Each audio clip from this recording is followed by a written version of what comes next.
Entonces ya toca hablar de lo que son los modelos. Como ya entendemos la manera en la que se trabaja, que es el modelo vista controlador, vamos a hablar entonces de cómo ya empezar a escribir el código de la aplicación, que en este caso es una biblioteca.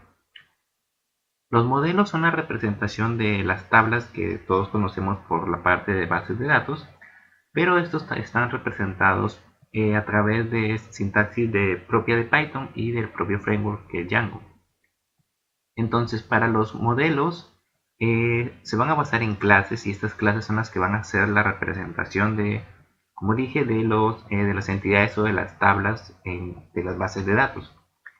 Ahora, ¿cómo se crean? Está aquí en la documentación oficial del framework, está la manera en la que se va creando los distintos tipos de campos que hay para los distintos tipos de datos que existen y sus equivalencias, por así decirlo, en SQL. Lo que escribimos tanto en código Python como sería en SQL. Aquí están todas las opciones que tienen explicadas a detalle qué es lo que o cómo se componen. Si en caso necesiten algún campo adicional, lo pueden preguntar o pueden venir también a la documentación y revisarlo aquí, la parte en la que describe dicho campo. Entonces, esta sección es la sección de models, que simplemente entran a la documentación y escriben en el buscador models y ya les va a traer el primer resultado, y ese es. Entonces, ahora lo que vamos a hacer es dirigirnos a nuestro archivo de configuración, a nuestros settings, y ahí vamos a hacer lo siguiente. Como ya tenemos configurado SQLite en su versión 3, y como los fines es entender Django como tal, más no entender muy poco la parte de la base de datos, si no quieres o no tienes conocimiento de una base de datos, de un gestor de base de datos previo, y no quieres complicarte la vida, por ahora puedes usar SQLite 3 y está todo configurado y no necesitas instalar nada. En caso necesiten configurarlo con PostgreSQL, con MySQL o con Oracle o con otro, pueden preguntarlo y ya explicaré cómo se debe hacer. También voy a hacer un video donde explique cómo conectarlo con cada uno de estos gestores de base de datos. Entonces ya una vez que tenemos configurada nuestra sección de database en el settings, nos dirigimos a nuestro archivo models, que está creado en nuestra aplicación libro. En este archivo, bueno, en el archivo models de cada aplicación es donde vamos a escribir los modelos de nuestra aplicación como tal. Entonces, el primer modelo que voy a crear va a ser el autor, haciendo referencia a los autores que van a tener los libros. Entonces, escribo class y autor. Y este autor es básicamente una tabla de mi base de datos o de mi esquema de base de datos que tenía cuando hice el modelado. Entonces, este autor va a recibir una herencia de models.model, porque models.model es el archivo que tiene por así decirlo, la identificación de una clase que te hereda de esta. Va a ser tomada por Django como una tabla para luego su posterior migración a la base de datos.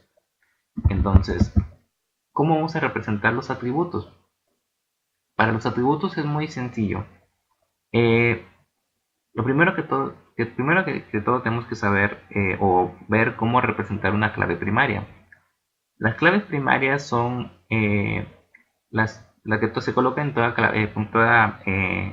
tabla principal en bases de datos, pero aquí, si es que nosotros no colocamos una clave primaria, Django la va a colocar automáticamente y la coloca con un tipo autoincremental y con un nombre ID. Ahora, si nosotros queremos crear una clave primaria automática, también lo podemos hacer, si es que no queremos que se llame ID, o si deseamos colocar otra clave primaria, y no necesariamente esa.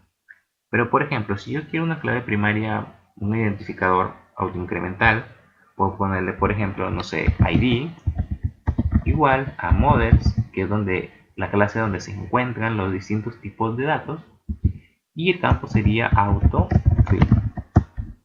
Y entre los paréntesis le voy a colocar que el parámetro primary key sea verdad. Y con esto ya tendría mi campo autoincremental funcional y listo.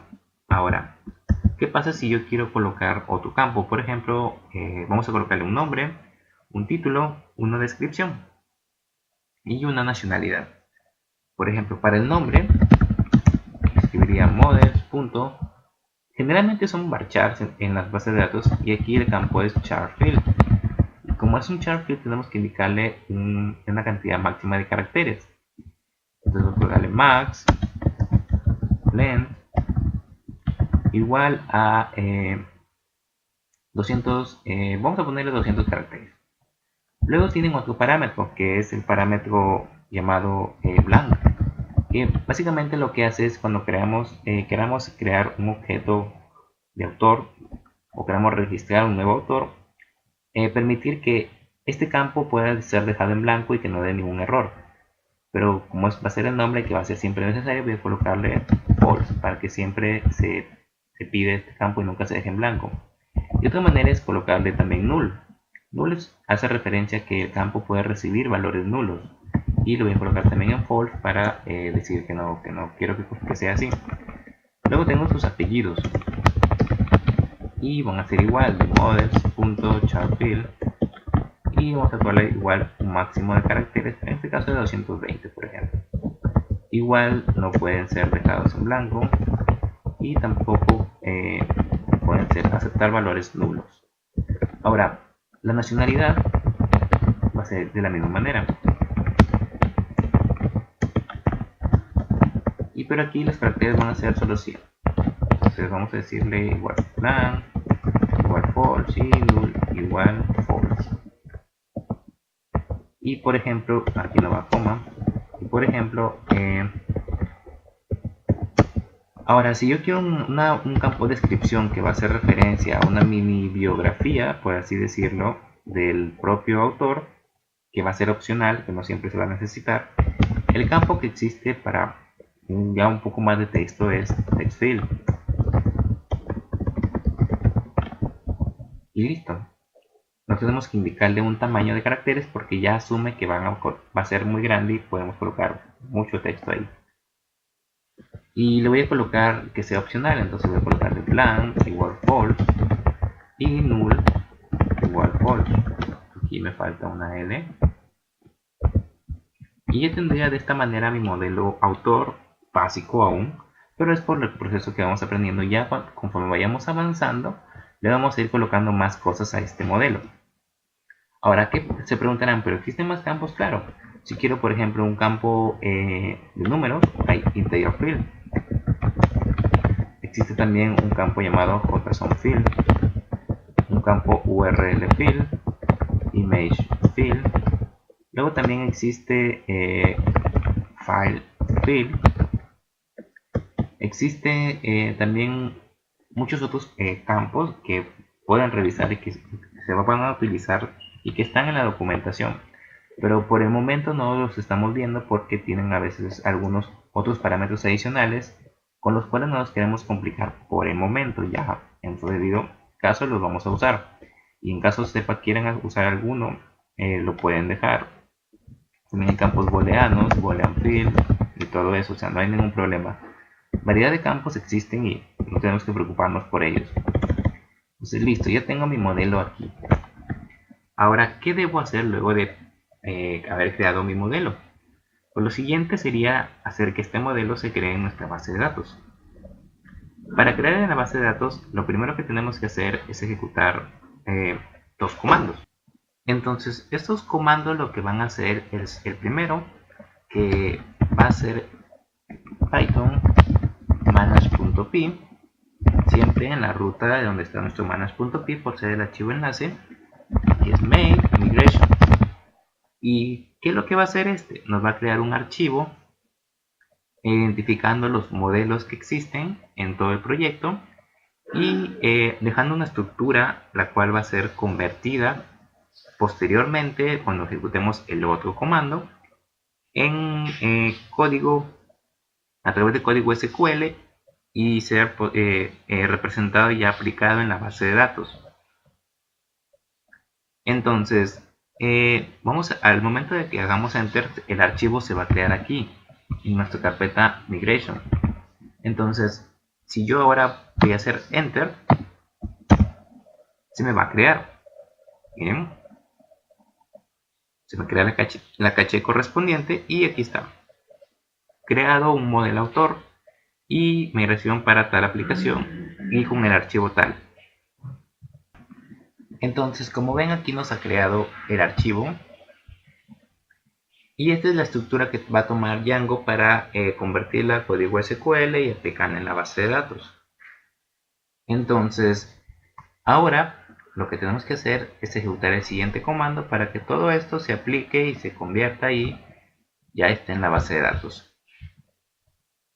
Entonces, ¿qué es lo que vamos a hacer? Pues escribimos python manage.py migrate, y aquí tienen que entender que no solo va a crear la clase autor. Este modelo no va a ser el único que se va a aplicar.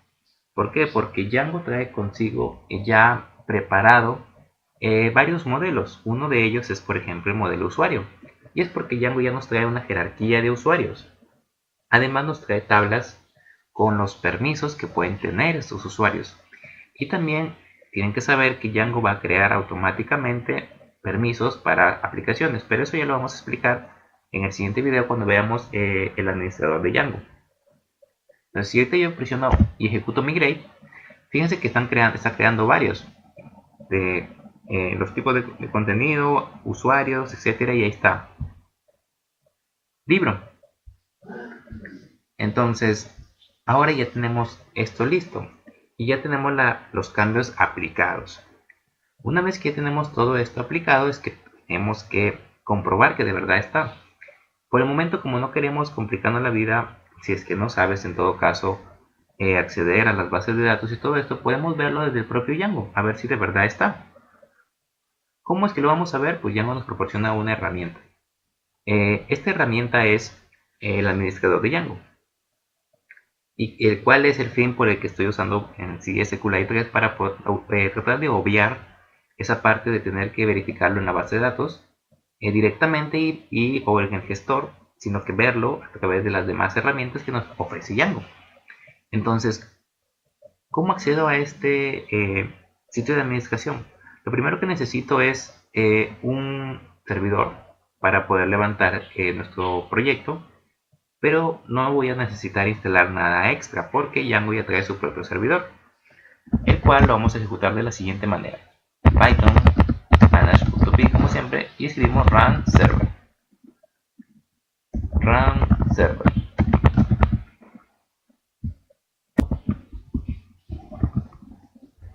Y por ejemplo, por defecto lo va a levantar en el servidor, en el puerto 8000.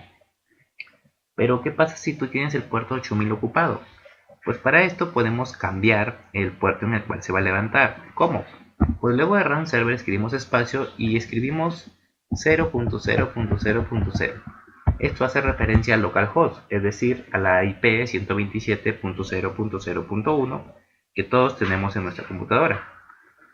Y aquí indicamos el puerto, por ejemplo, no sé, 8006, y ya se levantaría en ese puerto.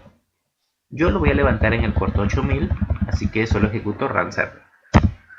Y al presionar enter y hacer que se ejecute el comando, si todo está correcto y no hay ningún problema, nos van a aparecer estas 5 líneas que indican que no hay ningún error, la fecha y hora en la cual se está levantando el servidor, la versión de Django, la configuración, el archivo de configuración que se está usando, la URL donde se ha levantado el servidor, y nos indica que para salir del servidor o para cerrarlo presionamos la tecla o la combinación de teclas control más C. Entonces yo me voy a mi navegador y voy a escribir localhost 2.8000 y me va a aparecer lo siguiente. Dice: la instalación ha salido exitosa, felicidades. Y dice: está viendo esta página porque el modo debug está en modo activo en tu archivo de configuración y tú no tienes configurada ninguna otra URL.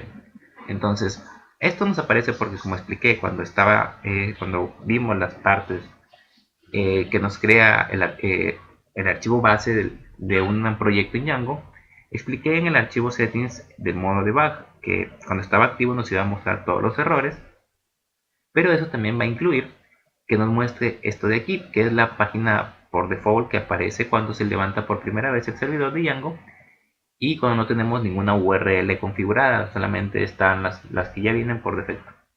Ahora, ¿qué es esto de el sitio de administración de Django y dónde está? Pues para acceder simplemente en la barra de direcciones escribimos después del puerto el -admin. Presionamos Enter y nos aparece un login que dice Django Administration. Entonces, este es el sitio de administración, pero nos pide un usuario y una contraseña. Ahora, ¿cómo sacamos eso? Pues es muy sencillo. Ahora, aquí también vamos a ver algo así rapidito. Si se dan cuenta está en inglés. ¿Cómo hacemos que esto cambie de idioma? Pues Django trae una internacionalización. Que si nos vamos a nuestro archivo de configuración, nuestro settings.py, en la parte inferior hay un parámetro que dice Language Code y aquí dice internacionalización. Nos da la URL en la documentación donde está y aquí dice en US, en de inglés y US de Estados Unidos. Yo le voy a colocar P de Perú y S de español. Si ahora yo recargo, y dense cuenta también y tienen que saber que el servidor se recarga automáticamente, no necesitamos apagarlo y luego volver a encenderlo cuando hagamos algún cambio. Recargamos la página y ya está en español. Y si vamos también al localhost 8000 y vemos la página principal que nos traía por defecto, también está en español. Listo, entonces, ¿cómo creamos este usuario? Pues muy sencillo. Por eso es que Django traía un modelo usuario ya definido, y preparado para ser migrado cuando ejecutemos la primera migración, porque necesitamos crear un usuario para acceder a esto.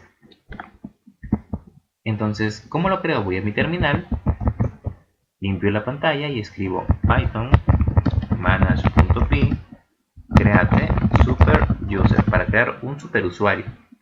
Un usuario administrador que tenga todos los permisos necesarios para poder acceder a este sitio de administración. Entonces, presiono Enter aquí me he equivocado, la palabra es Python. Entonces nos va a pedir un nombre de usuario y te dice déjalo en blanco si quieres usar el por defecto de la computadora, lo cual voy a decirle que sí. Me pide un correo @gmail.com, una contraseña. La contraseña cuando la escriban no va a salir ningún carácter, es como si fuera un Linux, y otra vez le escribo. Presiono Enter y dice usuario creado satisfactoriamente. Entonces yo voy a levantar mi servidor otra vez y lo que voy a hacer es escribir esos datos que acabo de ingresar aquí. Mi usuario era Oliver y mi contraseña era esta. Y listo, toda esta interfaz que me ha creado. ¿Qué es esto de sitio de administración como tal de Django? Lo vamos a ver en el siguiente video y ahí va a estar explicado paso a paso. Y bueno, si tienen alguna duda pueden dejarla y ya vamos a explicar y vas a conocer qué ventajas trae, para qué se usa y otro tipo de cosas.